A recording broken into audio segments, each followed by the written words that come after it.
Music and योग inter relationship, इस व्याख्यान माला के अंतर्गत आज हम अष्टांग योग के तीसरे अंग की चर्चा करेंगे। ये कहलाता है आसन। आसन किसे कहते हैं? पतंजलि ने परिभाषा दी है 246 में, पतंजलि योग सूत्र में। वहां कहा है स्थिर सुखम आसनम, कि जो शारीरिक स्थिति स्थायी एवं सुखद हो वह आसन है।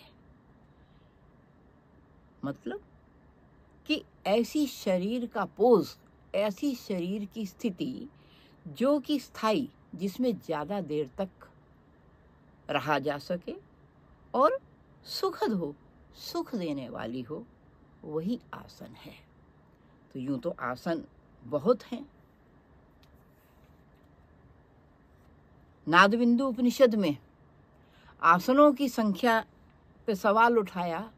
वहां ऋषि कहते हैं कि कितने आसन हैं?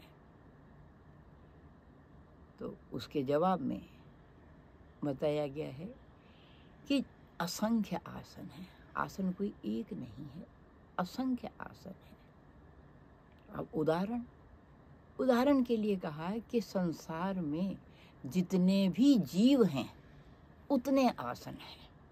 और यदि आप ध्यानपूर्वक देखें तो उष्ट्रासन ऊँट से संबंधित, मयूर आसन मयूर से संबंधित, मोर से संबंधित, बक आसन बक से संबंधित, इस तरह से ताड़ आसन वृक्ष से संबंधित,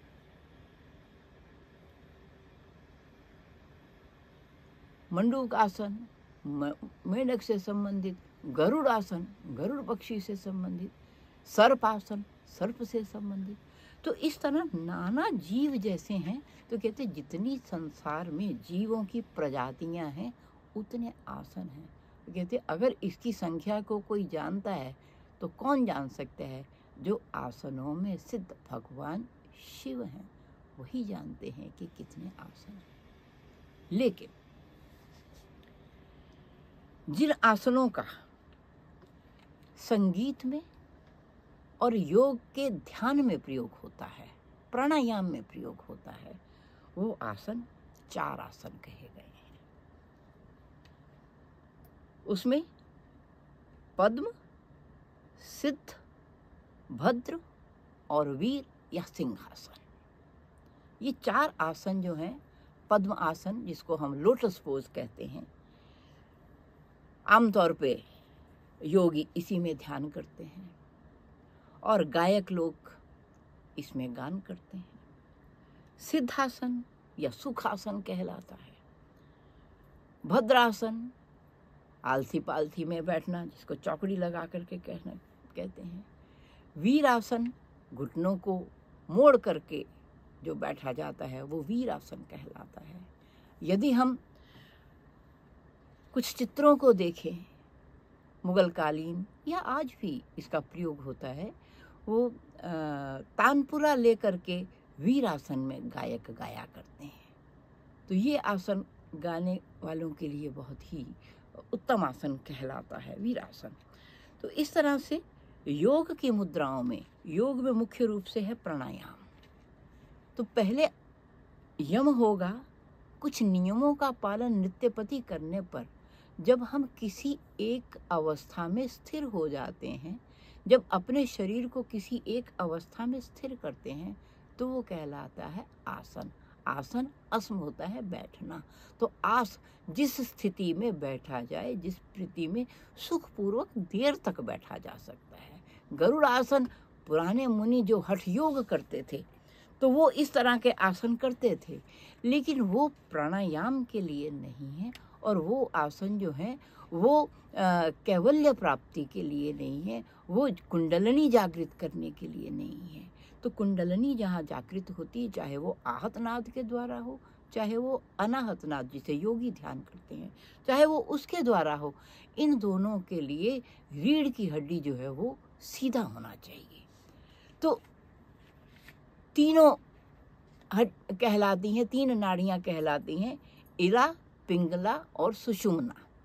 तो बाईं तरफ इड़ा है, दाईं तरफ पिंगला है और बीच में सुषुम्ना, जिसे हम रीढ़ की हड्डी भी कहते हैं, ये है।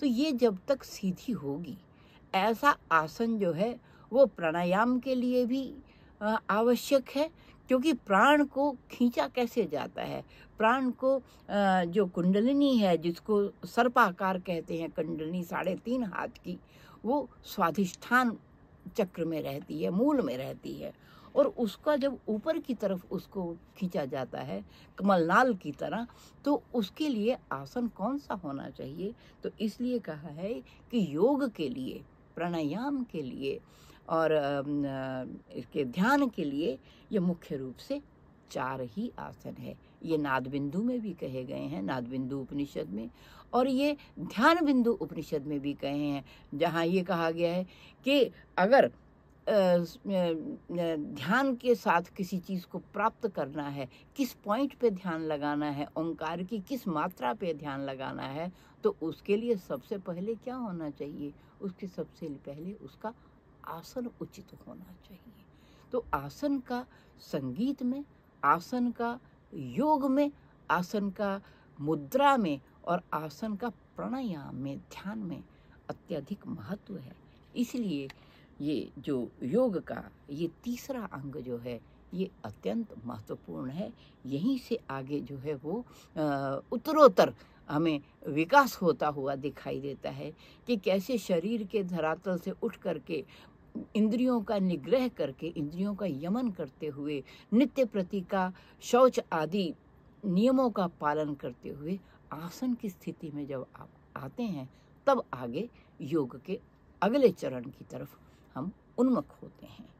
तो इसके बाद आसन के साथ आता है प्राणायाम।